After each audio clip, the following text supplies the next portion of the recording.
This episode is an ESL listening practice for intermediate learners. You will hear a natural conversation with clear pronunciation and everyday English. No tests, no pressure, just listening. Let's start.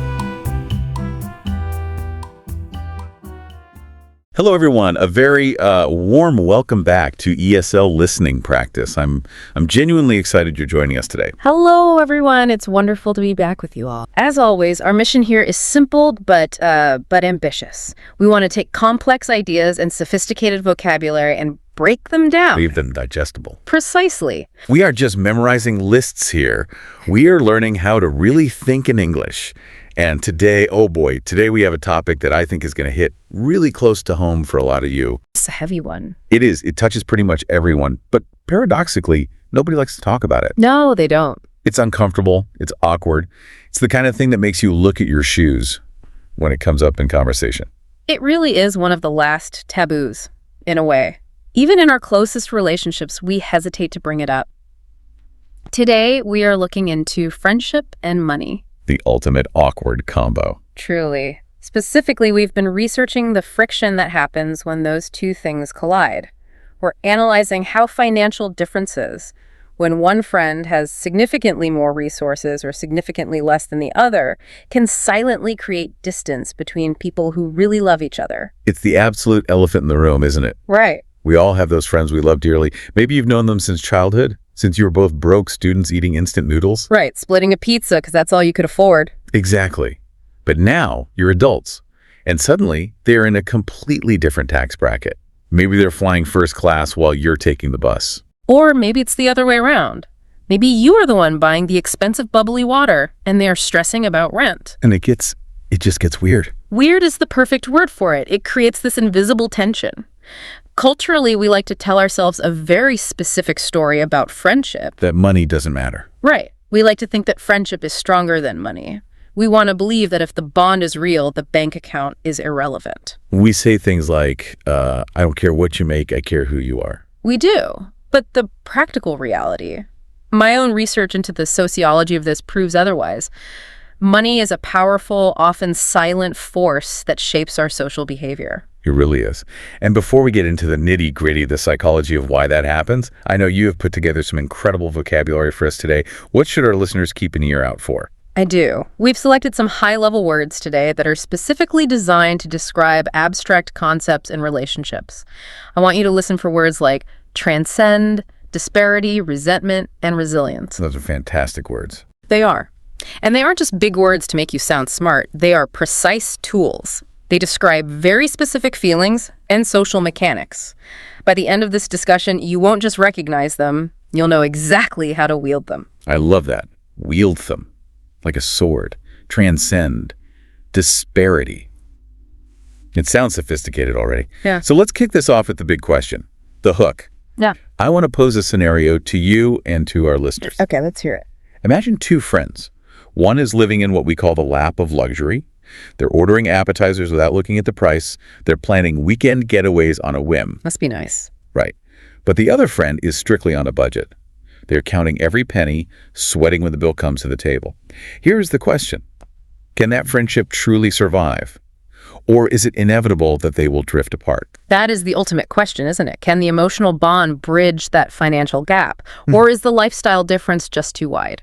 Let's get into it. I want to start by looking at the ideal versus the reality. Because I think most of us grow up with this very romantic, almost Hollywood idea of friendship. You see it in movies, you read it in books all the time. The ride or die friend. The one who will be there no matter what. Right. It's the narrative that says us against the world. And central to that narrative is the idea that friendship transcends barriers. Ooh, there's that first word, transcend. Let's hit the pause button right there. That is a beautiful word, but it's a heavy one. What exactly does it mean, practically speaking? It is a heavy word. To transcend, that's T-R-A-N-S-C-E-N-D, means to go beyond the range or limits of something. It implies rising above a constraint. Can you give us a little background on that? Like, where does it come from? Sure. It comes from Latin. The prefix trans means across or beyond. Like transatlantic, across the Atlantic. Exactly. Or transport, carrying something across. And the root, scander, means to climb. So quite literally, to transcend means to climb beyond. I really like that mental image. Climbing beyond the wall. Climbing beyond the limits. It's very visual. It's often used in spiritual or philosophical contexts. You might hear that meditation helps you transcend your physical pain. Or that great art transcends culture. Meaning, a painting is beautiful to everyone, regardless of what language they speak. Perfect example. So, when we apply this to our topic and we say friendship transcends barriers, we are saying that the connection between two people is so powerful, so elevated, that it climbs above worldly things like social status, age, or, in this case, money. The belief is that the connection is spiritual, not transactional. It shouldn't matter what's in your wallet. It implies that if I am your friend, I am your friend, whether you are living in a mansion or a cardboard box. Precisely. That is the ideal. We hold on to that. But, and here comes the reality check. I hate to be the bearer of bad news. While that is a beautiful sentiment, in practice, money is stubborn. Money creates gaps. And when you say gap, we aren't talking about a physical gap here, right? Like a canyon or a hole in the ground. No, not a physical distance. Huh. When we use the word gap in this context, we are talking about a divergence, a space between two things in a metaphorical sense. An emotional distance. Yes, or a lifestyle distance. Think about it this way. If friendship is built on shared experiences, doing things together, what happens when you can no longer share those experiences because one person simply cannot afford the price of admission? That's where the trouble starts. It's easy to say money doesn't matter when you're just sitting on a couch watching TV. That's free, or at least cheap. Very cheap. But as soon as you step out the door, the world demands money. And suddenly, that gap appears. It does, and it's not just about not being able to buy the concert ticket or the dinner. It's about the stress. The mental load. Exactly. If I am worried about paying for my lunch and you are not, we are having two completely different emotional experiences in the exact same moment. Oh, yeah. That is a gap. Even if we are sitting at the same table eating the same food, our internal reality is totally different. That is a really profound point. One person is just enjoying the flavor of the food. The other person is calculating how many hours they have to work to pay for that one bite. Yes. And that leads us directly into our next concept, which is about what happens when friends start living in different universes. Different universes. That sounds dramatic, like a sci-fi movie. But honestly, it feels true. I've been there. Most of us have, at some point. I've had friends who make 10 times what I make, and it really does feel like they're operating on a different planet. Different gravity. It feels true because of what we call financial disparities. Okay, that is a massive phrase. Let's break down disparity for our listeners. Disparity. D-I-S-P-A-R-I-T-Y. A disparity is a great difference or an inequality, but it's much stronger than just the word difference. How so? Well, if I like the color blue and you like red, that is a difference. But if I have $10 million and you have $10, that is a disparity. So it implies a lack of balance. A heavy inequality. Right. We usually use it when comparing two things that should be relatively equal or when we are analyzing social statistics. You hear about health disparities or educational disparities in the news. So here we're talking about the disparity between a high income and a low income. Yes. And this disparity places friends in those separate universes we mentioned. It fundamentally comes down to resources. When you say resources, you mean money, obviously. But it's more than just cash in hand, isn't it? It is. It's about the resources to control your time and your experiences. The friend with more money has the resources to say yes. To everything. Basically, yes. They can travel, they can attend expensive concerts, they can eat at fine restaurants. They have the ability to indulge in their interests. Indulge. That is such a fun word. It feels decadent. I feel like I hear that in high-end chocolate commercial. Indulge your senses. Yes. That is the perfect association.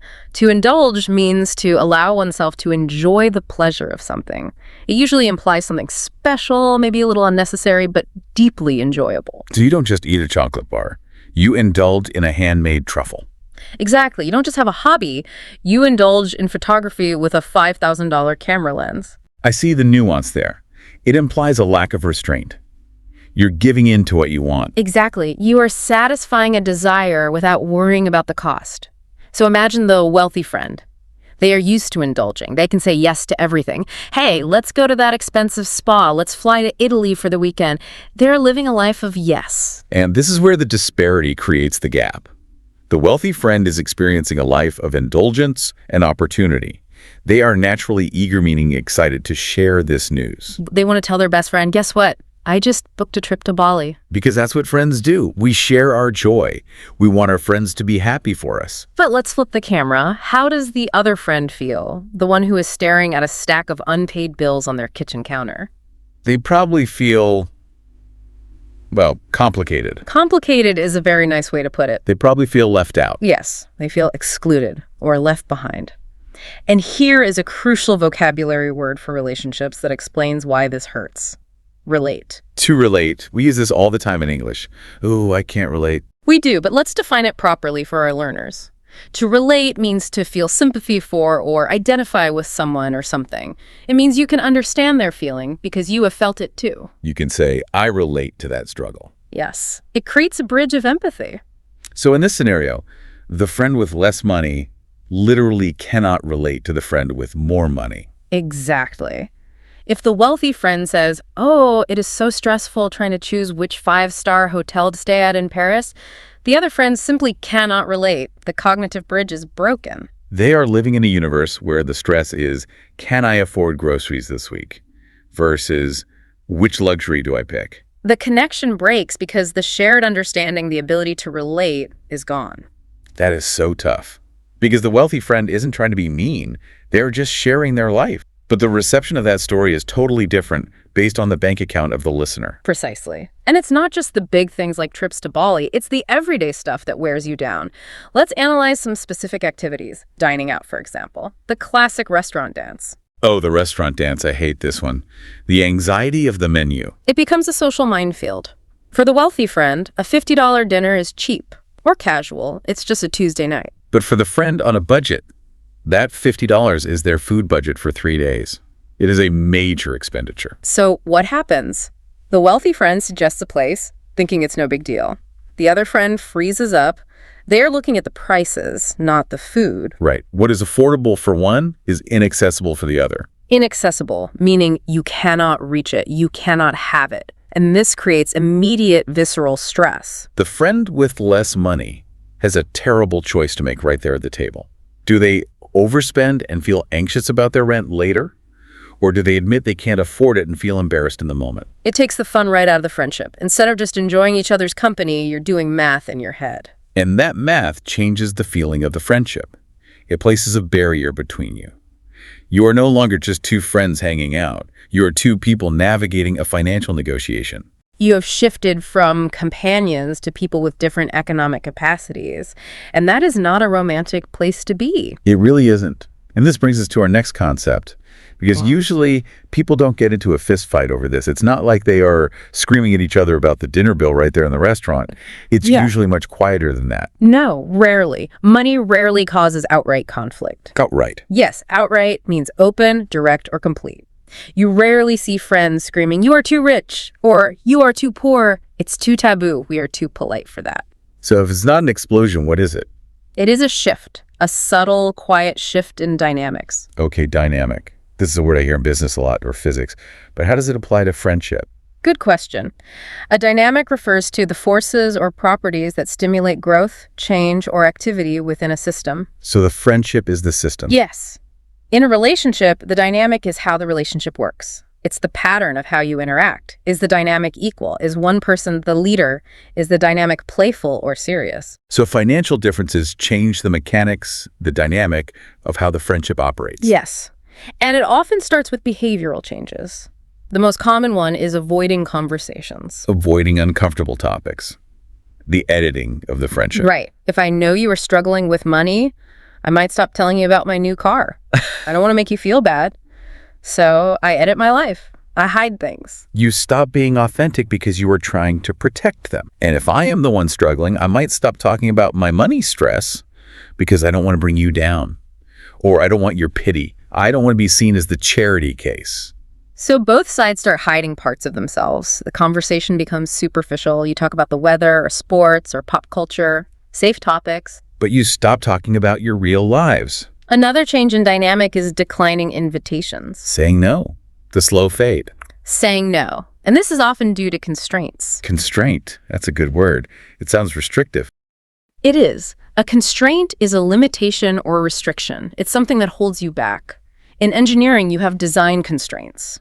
In life, we talk about budget constraints. Like, I would love to go to the concert, but I have budget constraints. Precisely. It sounds formal, but it's a harsh reality. The friend with less money starts saying no more often. No, I can't do dinner. No, I can't do the weekend trip. No, I can't ship in for the expensive gift. And if you say no enough times, the invitations stop coming. That is the sad truth. The wealthy friend thinks, oh, they never want to come, or I shouldn't ask, it just makes them feel bad. They stop asking to avoid the awkwardness. and this leads to what we could call the accumulation effect. Yes. Let's look at the word accumulate. To accumulate means to gather together or acquire an increasing number of something over time. Like snow accumulates on the ground during a storm, or dust accumulates on a shelf if you don't clean it. Excellent examples. It suggests a slow buildup. And in this case, small moments of distance accumulate. Exactly. One declined dinner doesn't ruin a friendship. One awkward conversation about a hotel bill doesn't ruin a friendship. But when these things accumulate over months and years, It builds a wall made of 1,000 small no's. it creates a quiet distance. It's tragic, really. These are two people who still care about each other. They haven't fought. They haven't betrayed each other.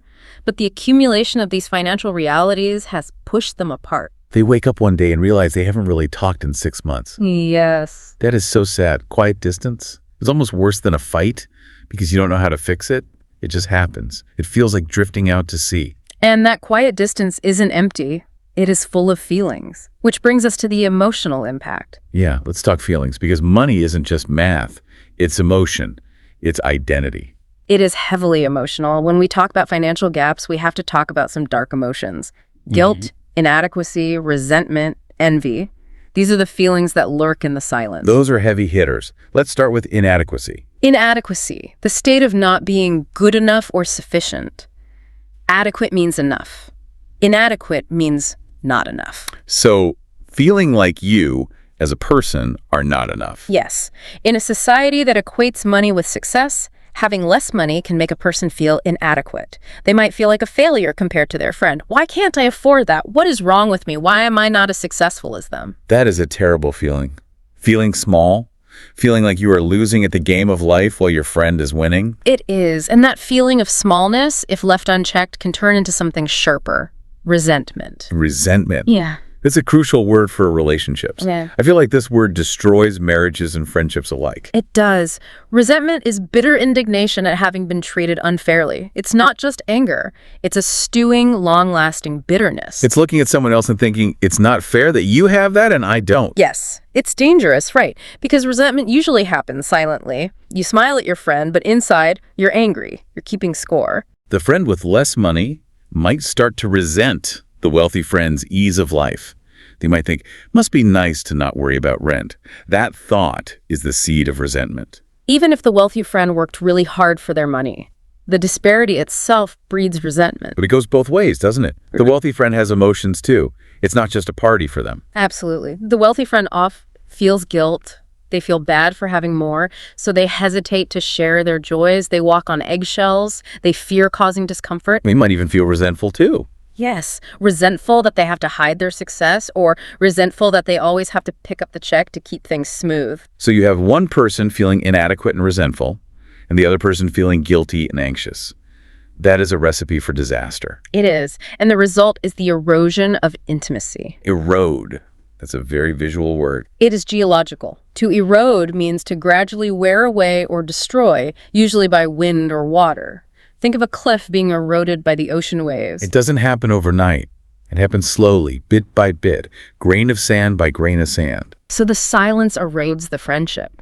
Because they stop talking honestly, the foundation of the friendship wears away, the closeness dissolves, the trust dissolves. And then, even when they do get together, the vibe is off. It is. Celebrations become fraught with unspoken tension. Fraught. F-R-A-U-G-H-T. That is a great word. It sounds like caught, but it's much more stressful. It means filled with or destined to result in something undesirable. We usually say a situation is fraught with danger or fraught with difficulty. Here, it is fraught with unspoken tension. It means the air is heavy. You can feel the stress in the room. Exactly. You are at a birthday party, but the air is fraught with worry about who paid for the cake or who bought the expensive gift. The joy is sucked out of the room. The authenticity is gone. Okay, this is getting depressing. We've painted a pretty bleak picture here. Friends drifting apart, resentment, erosion, cliffs falling into the sea. Is there any hope? Can we fix this? Because I don't want to lose my rich friends, and I don't want to lose my broke friends. We can fix it. Or at least we can manage it. And that is why we need to talk about navigating the gap. Navigate. Like a captain on a ship. Yes. To navigate means to plan and direct the route or course of a ship or aircraft.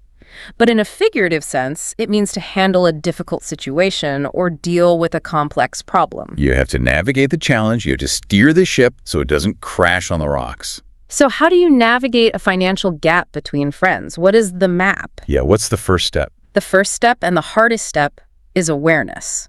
You have to admit the money difference exists. You cannot ignore it. You have to name the elephant in the room. So actually talking about it explicitly. Yes, thoughtful communication. It means saying, hey, I know we have different budgets right now, so let's figure out something that works for both of us. Or, I really want to see you, but that restaurant is a bit out of my range this month. That takes courage, though. It's hard to say, I can't afford that. It feels vulnerable. It is hard. But it clears the air. It stops the resentment from building. It tells your friend, I value you, but I have limits. Most real friends will appreciate the honesty. They will say, oh, no problem. Let's go get tacos instead. So the next step is adjusted expectations. Right. Realizing you might not be able to do everything together. And that is okay. You don't have to be financial twins to be friends. And finding shared activities that respect both friends' circumstances. This is key. Finding things that don't cost money or where the cost is negligible. Like what? Give us some examples. A walk in the park, a movie night at home with popcorn, Right. a hike, a coffee date instead of a 5-course dinner, a game night. It sounds simple, but it requires effort. You have to intentionally choose activities that don't make money the focus. Exactly. You are removing the constraint of money from the equation. When you are hiking up a mountain, it doesn't matter how much is in your bank account. The sweat is the same. The view is the same. The experience is the same for both of you. I love that. The sweat is the same. It equalizes the playing field. And this brings us to the definition of true friendship. It's not about doing the same expensive stuff. No. True friendship thrives on emotional presence. Thrive. Thrive. Let's define that one. To thrive means to grow or develop well or vigorously. A plant thrives when it has sunlight and water. A child thrives in a loving home. It means not just surviving, but flourishing. And a friendship thrives on understanding. Yes, friendship doesn't need money to thrive. It needs attention. It needs listening. It needs emotional support. If you can provide that, the friendship can survive the financial differences. You have to feed the friendship with conversation, not just consumption. That is a really hopeful message. It's about getting back to the basics of why you are friends in the first place. Exactly. But we have to be realistic. We can't just wish the money away. And that is our final segment, the practical reality. Because even if we communicate, the money difference is still there. My friend is still flying to Bali, and I am still taking the bus. It is. Money tests patience. It tests empathy. Empathy. That's the big one. We hear this word a lot in English, but let's define it clearly. Empathy is the ability to understand and share the feelings of another. It's distinct from sympathy. Sympathy is feeling bad for someone. Oh, poor you. But empathy is feeling with them. It is putting yourself in their shoes. So the wealthy friend needs empathy to understand the stress of being broke, to understand that no isn't a rejection of them, it's a rejection of the price tag. Right. And the friend with less money needs empathy to understand that their friend isn't trying to be mean or show off. They're just living their life. Empathy allows you to see the situation from the other person's perspective. It helps you recognize the invisible influence of money. It's always there in the background. It is, and admitting that allows the friendship to become resilient. Resilient. That is one of my favorite English words. It sounds strong. It is a strong word. Resilient means able to withstand or recover quickly from difficult conditions. A rubber band is resilient. It stretches and snaps back. A person is resilient if they can recover from a tragedy. A material is resilient if it doesn't break under pressure. And a friendship is resilient if it can stretch without breaking. If it can navigate the gaps, handle the awkward moments, handle the no's, and bounce back to a place of love and connection. So the goal isn't to pretend money doesn't exist. It's to build a friendship resilient enough to handle the fact that money exists. Beautifully said. Life is not free of obstacles, Money is an obstacle, distance is an obstacle, time is an obstacle.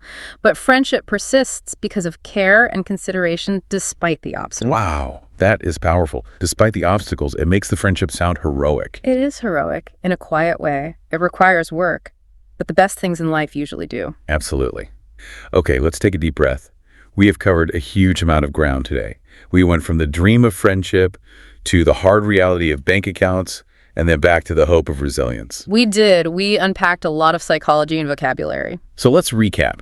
For the listener driving in their car or washing dishes right now, what is the main takeaway? The main takeaway is that while money creates different worlds, different universes of opportunity and lifestyle, it doesn't have to destroy friendship. Yeah. But avoiding the topic will destroy it. The silence is the enemy. Yes. Communication, empathy, and changing your activities to fit the budget can bridge the gap. And vocabulary-wise, we learned some gems today. We certainly did. Let's review the big four I mentioned at the start. First, disparity, that great difference or inequality. The disparity in income between friends that creates the gap. Second, accumulate. Right, to gather over time. Small, awkward moments accumulate to create a wall of silence. Third, resentment, that bitter feeling of unfairness.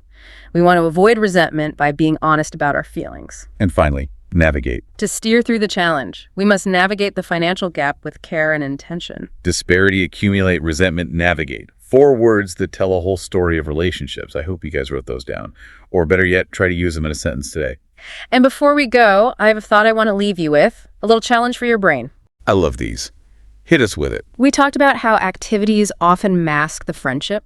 So here's the question.